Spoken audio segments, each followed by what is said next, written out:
네, 실시간 재난안전정보방송 재난안전 119 안전토크 시간입니다. 재난 대응은 속도와 조직력이 핵심입니다. 대한적십자사는 전국 조직망을 기반으로 신속한 현장 지원을 돕고 있는데요. 오늘은 대한적십자사를 이끌고 계시는 박종술 사무총장께서 나오셨습니다. 어서 오십시오. 네, 안녕하세요. 초대해 주셔서 감사합니다. 네, 매번 감사합니다. 오셔가지고. 네. 예. 재난이라는 게 사실 언제 어디 닥칠지도 모르는 누구에게나 올 수 있는 건데 닥쳤을 때 대한적십자사는 일이 우리 국민 가까이에서 아주 촘촘하게 해서 사회 안전망에 빈틈을 잘 메워주시고 있습니다. 우선 그 대한적십자사가 국민 안전과 보호를 위해서 주력하는 활동이 뭔지부터 한번 소개를 해주시면서 오늘 얘기를 풀어가죠. 네, 방금 말씀하신 대로 대한민국이라는 큰 공동체에서 많은 구성원들이 이제 같이 삶을 영위하시는데요. 이제 안전한 삶을 사는 것이 사실 화두죠. 네. 아마 아시겠습니다만 꽤 오래전에 1943년에 미국의 심리학자 메슬로우는 인간의 보편적인 기본 욕구 5단계 이론을 발표했습니다. 네. 1단계는 이제 생명 유지를 위한 생리적인 욕구고요. 그 다음에 중요한 게 바로 안전에 대한 욕구라고 일찍이 얘기를 한 바가 있습니다. 결국 그것도 생명과 직결되죠. 네, 맞습니다. 네. 안전한 삶을 영위하기 위해서 이제 그 사회 안전망 구축이 필요한데 이걸 몇 가지 통계로 좀 한번 제가 말씀을 좀 드려볼 수 있겠습니다. 네. 첫째는 대한민국이 현재 인구 구조가 좀 변화되고 있고 사회 환경이 변화되어 있습니다. 극심하게 변하고 네, 있죠. 그래서 결국 개인의 안전에 대한 욕구가 증가하는 요인이 되는데 대표적인 거는 이제 저출산 문제죠. 지난 한 해 우리나라의 합계 출산율이 0.75명이었습니다. 대개 1.5에서 2명 정도 됐을 때 인구 구조가 유지가 되는 걸 볼 때 0.8도 안 되는 거군요. 네, 그래서 인구 감소 요인이 되고 있고 또 초고령 사회가 이미 진입이 되었습니다. 예. 지난해 12월에 유엔에서 정한 65세 이상 노인 인구가 우리 전체 국민 구성원의 20%를 넘었습니다. 노인 인구 1000만 시대가 이미 도래한 거죠. 예. 이런 부분들은 결국 각 개인의 안전에 대한 욕구 증가하는 요인이 되고 있고 두 번째는 이제 사회 양극화를 될 수 있습니다. 사실은 OECD 회원국 38개국 중에 대한민국의 노인 빈곤율이 40%로 1위입니다.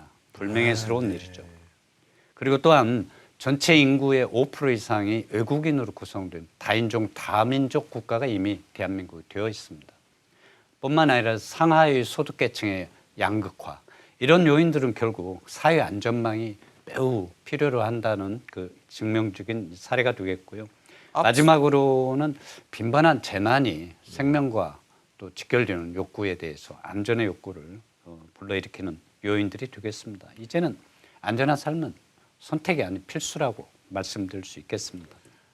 앞서 제작물도 보셨지만 혼자 사시는 분이 많은 것도 네네. 재난에 아주 큰 위협 요소가 될 것 같습니다. 재난에 이제 취약한 그 요인 중에 하나가 이제 이런 고령화라든가 네. 그리고 양극화가 이루어진 상태에서 특히 다인종 국가에 대해서 구성원들이 이제 기존의 구성원들과의 이제 합을 맞춰서 어떻게 그 재난에 대응할 수 있느냐는 우리가 좀 더 고민해야 할 요인들이 되어 있습니다. 바로 이런 그 사회 안전망 구축에 대해서 정부의 법과 제도는 준비되어 있습니다. 네. 이 시간에는 각 개인의 인식과 실천 행동의 필요성을 가지고 대한적십자사와 함께 할 수 있는 것들에 대해서 크게 세 가지 영역에서 좀 말씀드리고자 합니다. 일상생활 속에서 안전망을 어떻게 유지해야 되고 생활 속에서 안전. 재난 발생 시에 안전은 어떻게 유지해야 되고 또 사회 구조의 변화 속에서 안전은 어떻게 유지돼야 할까에 대해서 말씀을 좀 드리고자 합니다. 앞부분에 얘기를 나눴습니다만 사실 응급 상황이라는 게 언젠가 내일이 될 수도 있고 하지만 대부분 닥쳤을 때 이거 뭐 어떻게 해야 되지? 맞습니다. 사실 모르는 경우가 대부분입니다. 적십자사에서는 이런 생활 속의 안전을 위해서 일단 교육을 많이 일단 교육 사업을 하시는 거죠? 네. 중점적으로 한번 하시는 교육 사업이 어떤 게 있습니까? 네, 방금 말씀하신 대로 일상생활 속에서 이제 안전망 구축을 위해서는 적십자사가 응급처치법하고 수상안전법 보급을 하고 있다는 점을 대표로 좀 말씀드릴 수 있겠습니다. 네. 생명을 살리는 4분의 기적이라고 많이 들어보셨을 걸로 알고 있습니다. 예. 심폐소생술의 중요성을 말하는 건데요. 사실 통계로 보더라도 심정지 환자의 생존율을 심폐소생술 시행 하나만으로도 2배 이상 늘릴 수 있는 통계가 이미 있습니다. 그렇습니다. 대한적십자사는 지난 1948년도에 우리나라 최초로 응급처치법을 도입하고 매년 보급을 하고 있는데요. 지난 한 해마다 26만 명 대상으로 보급을 했습니다. 네, 큰일 하시고 계시네요. 그러면 이 적십자사에서 하는 응급처치 교육, 다른 교육과 어떤 점에서 차별화가 돼 있다는 걸 뭐 자랑하실 게 있으신지요? 네네. 사실은 이제 오래된 축적된 경험을 가지고 저희가 응급처치법을 보급하기 때문에 이미 100년을 예, 넘긴 역사를 맞습니다. 가지고 계시죠. 그래서 실습 중심의 교육 과정을 진행하고 있다는 점이 차이점이 있고요. 이 부분은 단순히 기술을 전달하는 게 아니고 실제 그런 위급 상황에서 생명을 구할 수 있는 조건 반사적인 그 행동으로 할 수 있는 그런 정도로 이제 교육을 강화를 하고 있습니다. 네. 그래서 안전문화 확산을 위해서는 이제 전국 권역별로 응급처치법 경연대회도 하고 특히 이제 학생들 그리고 군 장병 대상으로 심폐소생술 경연대회를 지금 하면 계속해서 하고 저런 있습니다. 게 이제 경연 대회 모습 또는 맞습니다. 교육 모습이겠네요. 교육 과정의 한 장면이라고 말씀드릴 수 있겠습니다. 많이들 참 보고는 있지만 막상 닥쳤을 때 참 어떻게 할지는 결국 연습과 훈련, 맞습니다. 예, 이런 거겠죠. 응급처치 교육을 받은 시민이 생명이 위급한 분을 구했다는 진짜 따끈한 소식을 많이 접합니다. 뉴스 하나 보고 가십시다. 네. 밤 10시가 넘은 시각 부천 119 상황실에 집에서 엄마가 쓰러졌다는 다급한 전화가 걸려왔습니다. 초등학교 3학년 정태훈 군이었는데요. 태훈 군은 신고 전화를 한 뒤 곧바로 심폐소생술을 실시했습니다.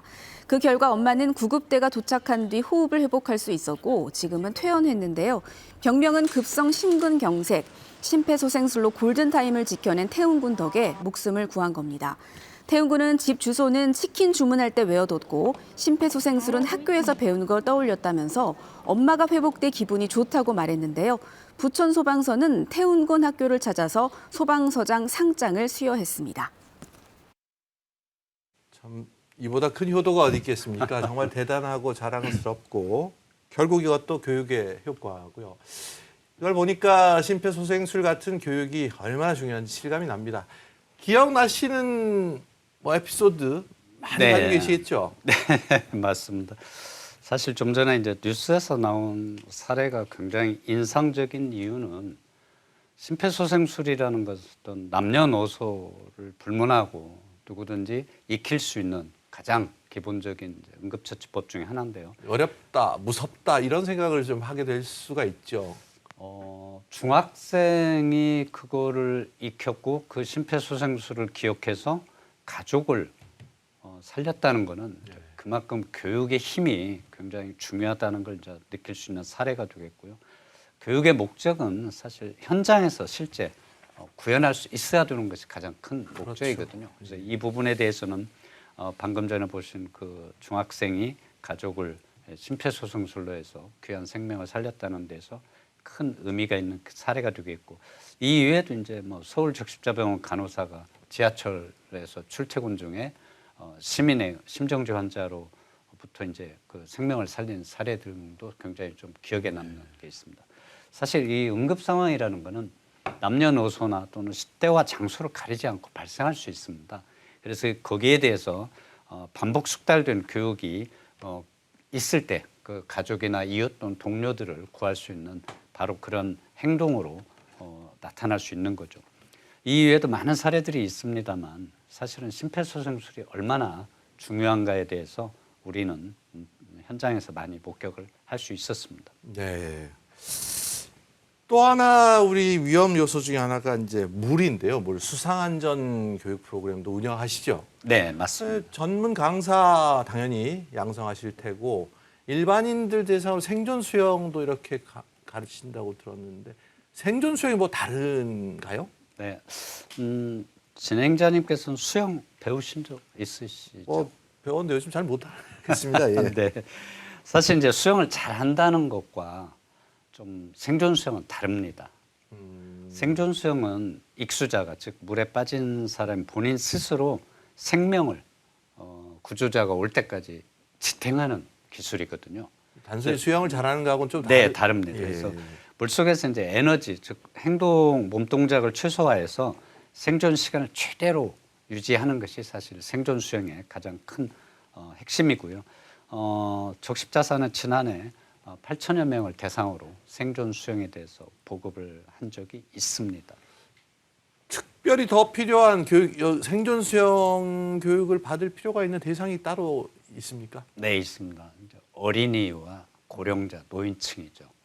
그분들은 아무래도 이제 체력이 좀 한계가 있고 반응 속도도 좀 느립니다. 그래서 그런 분들이 익수자가 됐을 때는 작은 힘으로 그 위기 상황을 얼마나 오래 지탱하느냐, 이 기술은 매우 중요하다고 볼 수 있습니다.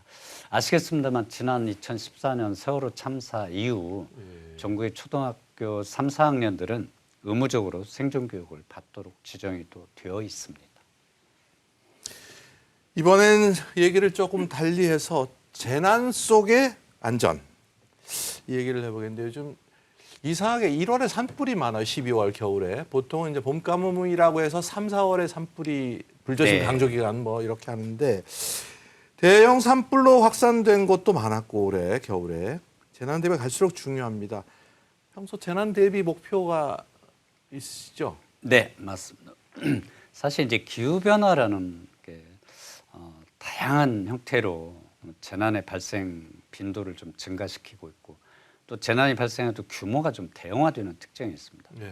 특히 이제 산불 같은 경우는 이제 더 이상 어떤 특정한 계절에 발생하는 요인이 이제 아니라는 거죠. 네. 연중 지속적으로 산불은 일어날 수 있습니다. 특히 지난해 봄에 영남 지역에 이제 동시다발적인 산불과 대형화된 그 사례가 이제 대표적인 건데요. 재난에 대비한다라는 것은 결국 피해를 얼마나 최소화할 수 있느냐. 그렇죠. 그리고 또 피해를 입었어도 회복을 얼마나 빨리 할 수 있느냐에 대해서 준비된다는 것을 의미하겠고요. 산불에 관련해서 재난관리 목표는 위험을 예측할 수 있어야 되고 취약한 부분을 좀 보완할 수 있는 시스템이 필요합니다. 그런데 이거는 이제 정부 혼자서 할 수는 없습니다. 그래서 국민 여러분, 정부, 지역사회가 이제 함께 참여해야 하는 부분인데요. 국민들께서는 이제 그런 재난에 대비해서 평소 대피 장소를 좀 익혀놓는다든지, 네. 그리고 또는 이제 상비약을 좀 가지고 대피할 수 있도록 좀 준비한다든지가 필요하겠고, 정부나 지역 지자체에서는 이제 대피 계획이나 재난 복구 계획, 지원 제도 등에 대해서 좀 제도를 좀 더 보완할 필요가 있겠고요. 지역사회의 역할이 중요한데요. 산불 감시 체계를 구축한다든가 또는 지역 주민의 인식 개선이 매우 중요하다고 봅니다. 왜냐하면 지난해 봄에 그 동시다발 많은 산불의 원인이 사람이 실수에 의한 것들이죠. 싫어하죠. 네. 맞습니다. 네. 그래서 그 지역사회에서는 그 지역 주민들에게 산불에 대해서 얼마나 예방이 중요하고 산불에 주의할 점이 무엇인지 이런 캠페인을 전개하는 게 매우 중요하겠고, 대한적십자사는 이제 그런 재난으로 인해서 이재민이 발생했을 때는 신속하게 통합 지원을 할 수 있는 대비 태세가 돼야 한다는 것이 전체적으로 산불 관련해서 재난관리 목표라고 말씀드릴 수 있겠습니다. 지금 계절이 계절이니만큼 이제 산불을 중심으로 재난 말씀을 하셨는데 뭐 다른 재난까지 다 포함해서 네, 맞습니다. 대한적십자사에서 가장 재난이 났을 때 가장 먼저 하시는 활동이 뭐죠? 네, 있습니다. 뭐 아시다시피 대한적십자사는 이제 재난 및 안전관리 기본법에 의해서 재난관리 책임기관이 지정이 돼 있고요. 네. 재해구호법에 의해서 구호 지원기관으로 이제 동시에 지정이 돼 있습니다. 재난이 발생하게 되면 이제 이재민이 발생하게 되고 대한적십자사는 가장 먼저 그 이재민 분들에게 의식주 중심의 긴급구호 활동을 먼저 전개를 합니다. 그렇죠. 그리고 예. 동시에 재난심리회복 지원 활동을 전개하고 재건 복구 활동을 도와주기도 하고 그분들이 일상으로 회복할 때까지 지속적이고 연결된 구호 활동을 전개하고 있습니다. 지난 한 해만 하더라도 약 2만 5천 명 대상으로 재난구호 활동을 실시를 한 바 있습니다.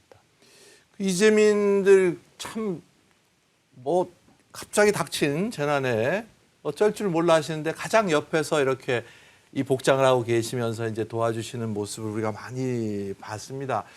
그 재난 현장 일단 먹는 거, 주무시는 거, 뭐 입는 거는 일단 입고 계시니까 그런데 제일 중요한 것 같은데 급식 지원 실제로 어떤 절차 준비 과정 이런 것도 있겠죠? 매뉴얼이라고 그럴까요? 네, 맞습니다. 이제 재난이 발생하고 이재민 분들이 임시 대피를 하게 되면 가장 중요한 게 사실 이제 먹는 거에 대한 부분이죠. 그래서 식수와 그다음에 식사를 제공하는 건데 이 부분이 이제 지자체에서 요청을 적십자사를 하게 되면 지원 여부에 대해서 판단하고 지원이 결정이 되면 이제 재난구 급식 차량이라는 특장차가 있습니다. 네. 전국에 이제 25대 정도 보유하고 있는데요.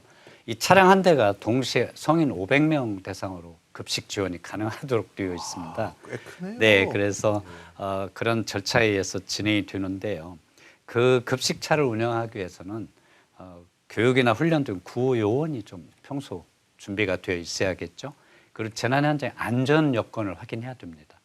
그 이재민들께서 또 접근성이 얼마나 좋은 곳에 그 급식 장소를 설정하느냐도 중요하고 네. 계절별로 또 위생 여건도 좀 고려해야 됩니다.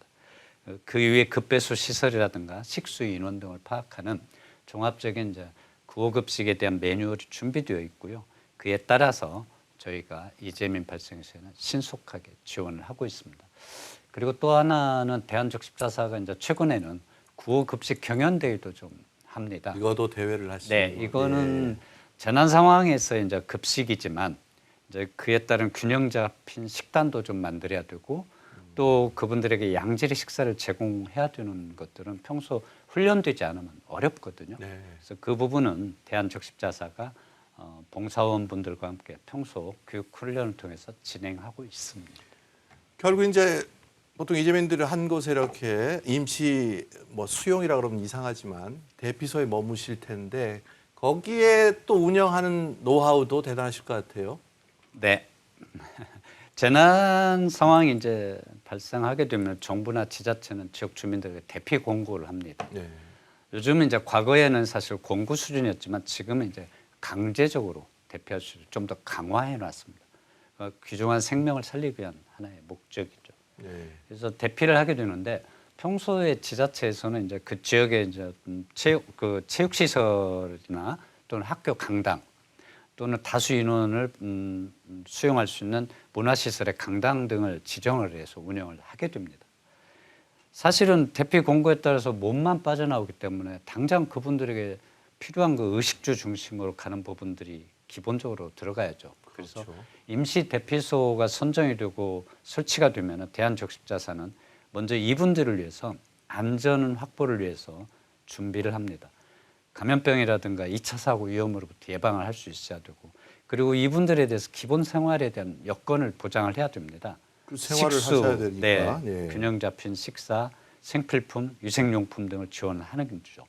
그리고 또한 이 임시 대피소는 이제 수용의 수준을 넘어서 회복 공간으로서 기능도 해야 됩니다. 회복 공간. 예. 개인의 사생활도 보호되어야 되고 또 재난에 의한 심리적 충격에 대해서 조치를 할 수 있어야 됩니다. 그리고 무엇보다도 현장에 대한 질서 있고 공정한 운영 이 부분들을 모두 고려해서 대한적십자사는 임시 대피소 운영에 대해서 준비된 절차와 그리고 진행을 하고 있다고 말씀드릴 수 있겠습니다. 심리 안정 말씀을 하셨는데 요즘 트라우마 이런 얘기도 많이 하고죠.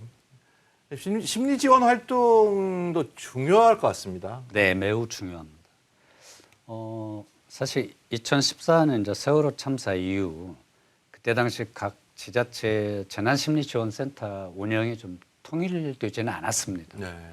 근데 2016년도에 대한적십자사가 이제 전국 17개 시도에 재난심리회복지원센터를 수탁을 해서 표준화된 매뉴얼에 따라서 지금 현재 활동을 하고 있는데 관련된 활동하는 전문 상담가가 1,300명 정도 네. 있습니다. 재난심리 회복에 대한 지원이 왜 중요하냐면 사실은 이제 정서적 충격, 심리적 충격에 대해서 안정에 대한 접근이 먼저 이루어집니다. 그래서 저희들은 심리적 응급처치라고 이제 표현을 하는데요. 이 부분은 임시 대피소 운영과 동시에 바로 전개가 됩니다. 당시 심리적 응급처치를 통해서 안정을 시도하고 그다음에 회복에 이를 때까지 정기적으로 지원하는 현장 중심 정서적 지원 서비스라고 말씀드릴 수 있습니다. 네. 그럼에도 불구하고 사실 모든 사람이 이제 회복 속도가 같지는 않습니다. 극심한 불안 등을 보이는 이제 고위험군이 계시거든요. 네. 그런 분들은 이제 적십자사에서 정신건강복지센터나 트라우마 센터 등 전문 기관과 연계해서 중기적인 지원이 될 수 있도록 그렇게 하고 있습니다. 지난 한 해만 하더라도 12,000명 대상으로 저희가 상담을 진행한 바가 있습니다. 그 재난 현장에 결국 이제 의료 활동 아주 중요할 것 같습니다. 재난의료 대응팀이 작년에 생겼죠. 네, 맞습니다.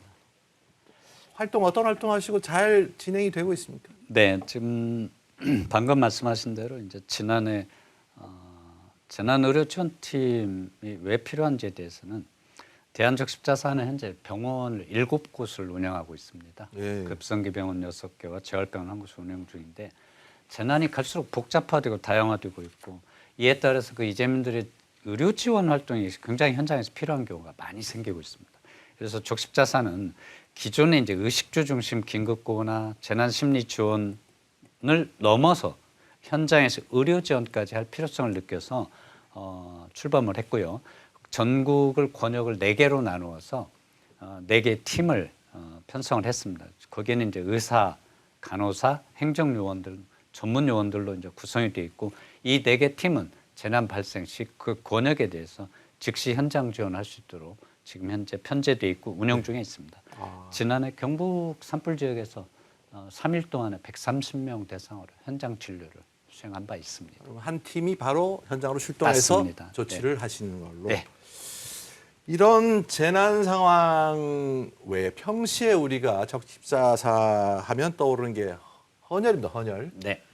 헌혈차도 많이 받고 헌혈하는 그 사무소라 그러죠. 뭐 헌혈의 집, 헌혈의 집. 표현합니다. 또 가기도 하고 그러는데 뭐 사흘치밖에 없다 그러고 뭐 늘 헌혈 부족 얘기가 많이 나옵니다. 보도에. 실제 얼마나 심해 이것도 재난인데. 맞습니다. 진행자님께서 헌혈 경험 있으시죠? 예, 저도 있죠. 네, 감사합니다. 네. 대한적십자사가 혈액 관련된 캠페인을 한 게 지난 1958년도부터 시작을 했습니다. 굉장히 역사가 오래됐죠. 예. 근데 과거에 이제 그 이유가 한국 전쟁 당시에는 이제 헌혈의 개념이 없었기 때문에 부상병들 치료를 위해서 미국하고 캐나다에서 혈액을 공수해서 사용을 했습니다. 그래서 정부에서는 이제 필요해서 그 헌혈 운동에 대해서 이제 전개를 하기 시작했고 그걸 대한적십자사가 이제 진행을 해온 역사가 오래됐는데 지금은 물론 수혈용 혈액은 완전 자급자족을 하고 있습니다. 네. 다만 이제 이 헌혈은 건강한 사람의 특권이라고 할 수 있을 정도로 일정한 건강 효과가 되어야 네. 헌혈에 본인 참여할 수 건강도 네, 체크하실 맞습니다. 수 있으니까. 오늘 아침 현재 혈액 재고가 4.91분입니다. 많이 늘었네요. 예. 사실은 이제 정부에서는 이제 농축 적혈구 제제를 기준으로 5일분 정도를 재고를 유지할 수 있도록 권장을 하고 있습니다. 하루에 평균 우리나라에 쓰는 혈액이 하루 5천 유니트 정도 됩니다. 5일분이면은 요런 네, 포장 맞습니다. 하나를 네, 유닛으로. 유니트라고. 예. 2만 5천 유니트 정도는 상시 좀 비축을 하는 개념으로 가고 있는데 지금 보유량 네. 뭐 오늘 기준 4.91. 예. 네, 맞습니다. 뭐 혈액형별로 조금 다르긴 합니다만 네, 맞습니다. 그래도 뭐 골고루 있습니다. 네. 사실은 이제 혈액은 대체 물질이 없습니다. 그래서 누군가는 헌혈을 꼭 해줘야 하루에 5천 유니트 정도의 수혈용 혈액이 의료기관에 이제 공급이 되고 귀중한 생명을 또 살리는 그런 역할을 하게 되는데 만약에 이게 권장 기준을 좀 못 미칠 때는 정부의 위기 대응 매뉴얼에 따라서 보건복지부하고 관련 유관기관과 협력해서 혈액 수급 안정을 위해서 조치를 하고 있습니다. 네. 최근에 그 기발한 이벤트로 이 헌혈 참여를 확대한 사례가 아주 재밌게 보도가 됐는데 잠깐 뉴스 보시겠습니다. 영화의 추위 속 헌혈의 집을 찾은 사람들. 평소라면 한산했을 이곳이 아침부터 빈 침대를 찾기 어려울 정도입니다. 헌혈 기념품으로 두쫀쿠를 지급하면서 하루 46자리, 모든 예약이 마감됐습니다. 여기 증서랑 여기 두쫀쿠 오늘 특별히 이벤트에서 같이 나가고요. 좋은 일을 하고 구하기 어려운 두쫀쿠까지 맛볼 수 있어 만족도가 높습니다. 두쫀쿠가 효자 역할을 톡톡히 하면서 행사는 전국 각지의 헌혈의 집으로 확산하고 있습니다. 충청권 11개 헌혈의 집에서 오늘 하루 기념품으로 제공한 두쫑쿠는 300여 개. 일부 혈액원에는 평소보다 2배 많은 시민들이 몰리기도 했습니다. 저희는 주로 오후가 많이 오시는데 아침에는 이렇게 많지 않으신데 오늘은 지금 보시다시피 특히 생애 첫 헌혈자가 늘면서 헌혈에 대한 심리적 장벽을 낮췄다는 평가도 나오고 있습니다. 현재 전국의 혈액 보유량은 5일분으로 적정 보유량을 겨우 유지하고 있는 상황. 적십자사는 앞으로도 혈액 확보를 위한 이색 행사를 이어갈 계획입니다. KBS 뉴스 한솔입니다. 저희가 이제 뉴스를 만들 때 보면 뭐 사건 사고 이런 거는 뭐 할 수 없지만 재미가 있고 의미가 있고 이런 뉴스를 사실 많이 보도를 하는데 전 매체가 다 보도를 했어요. 재밌고 네. 의미가 아주 크고 어떻게 이렇게 기획을 하셨습니까? 혹시 진행자님께서 두바이 쫀득 쿠키 드셔보셨는지? 저는 아직 구경도 못했습니다. 네. 사실 얼마 전에 이제 정은경 보건복지부 장관께서 직접 헌혈에 이제 참여를 하시고 네. 두바이 쫀득 쿠키도 받으신 거를 국무회의 때 좀 이렇게 혈액 수급 관련해서 말씀 나누다가 이제 거론이 됐고 네. 이게 화제가 된 적도 있습니다. 이제 겨울철에 사실 좀 계절적인 편차가 있어서 헌혈자 확보가 좀 어려운 건 사실인데요. 아, 그 계절별도 차이가 있구만. 네네. 그래서 이제 서울의 중앙혈액원에서 직원들이 이제 헌혈진흥실무위원회라는 걸 구성해서 운영하는 어떻게 하면 헌혈자를 확보할 건가를 논하는 거라고 볼 수 있는데요. 여기에서 이제 최신 트렌드를 좀 빠르게 반영한 거죠. 그래서 두바이 쫀득 쿠키를 처음 제공했는데 의외로 반응이 너무 좋았고 당시에 그 혈액의 적정 재고에 좀 못 미치는 3일분 정도 수준이었는데 이 이벤트를 진행하면서 5일분 수준까지 이제 회복이 됐다는 것이 굉장히 긍정적인 측면이라고 볼 수 있습니다. 물론 대한적십자사는 이 이외에도 다양한 이벤트를 통해서 혈액 수급 안정화에 노력을 하고 있습니다. 이 방송을 보시는 우리 국민들께서도 이번 기회에 헌혈에 동참해 주시면 감사하겠습니다. 네, 이번에 동참하신 분들께도 이제 감사드리고 참 보람 있는 일을 할 수 있도록 또 이렇게 기획을 하시는 것도 제가 참 박수를 보내드립니다. 네, 감사합니다. 이제 사회 속의 안전에 대해서 이제 얘기를 나눠볼 순서인데요. 사회 속의 안전 감이 잘 안 오는데 뭐라고 정의를 할 수 있죠? 이제 서두에서 말씀드린 바대로 대한민국이라는 큰 공동체가 운영이 되는 과정에서 여러 가지 이제 인구 구조나 사회 환경 변화가 되면서 사회 속에서 안전망이라는 것이 굉장히 이제 필요한 하나의 그 요인으로 두고 있는데 사회 속 안전이라는 건 결국 어떤 재난 시 사고로부터 보호받는 것을 넘어서서 누구도 위험에서 홀로 남겨지지 않도록 하는 사회적 기반을 이제 의미할 수 있겠고요. 네. 특히 이제 취약계층에서 안전한 삶은 단순히 물리적 보호 수준을 넘어서 돌봄과 지원이 좀 지속돼야 한다는 상태를 의미합니다. 적십자사는 이제 전국의 자원봉사 조직을 통해서 그 지역 내에서 위기를 조기에 발견하고 지역사회와 연계해서 사회 속의 안전망을 좀 더 강화하는 데 노력하는데요. 대한적십자사에서 활동하시는 봉사원이 전국에 13만 명이 활동을 하고 계십니다. 14만 명? 13만 명. 네. 네. 아니, 활동을 하시는 분이 많네요. 이 취약계층에 이제 더 관심을 더 줘야 된다고 말씀하시는데 맞습니다. 어떤 안전망 역할을 하십니까? 네, 이제 크게 한 세 가지 정도로 말씀드릴 수 있겠는데요. 이제 누구든지 생활을 하면서 실직이라든가 질병 또는 재난 등 여러 가지 요인으로 갑자기 위기 가정으로 이제 전환이 되는 분들이 계십니다. 그런 분들을 위해서는 이제 긴급 지원 시스템을 가지고 있고 또한 이제 평상시에 취약계층의 적십자 봉사원들이 결연을 맺어서 보호하는 분들이 있습니다. 네. 그래서 결연을 통해서 중기적인 지원을 하는 그런 부분의 형태가 있겠고요. 세 번째는 맞춤형 지원이라고 해서 가정이나 개인별로 특별히 필요로 하는 영역이 있습니다. 그런 분들에 대해서 적십자가 봉사원들을 통해서 지원을 하고 있습니다. 이런 취약계층의 사회 안전망을 통해서 지난 한 해마다 한 46만 명 정도 저희가 지원을 해드린 바가 있습니다. 네.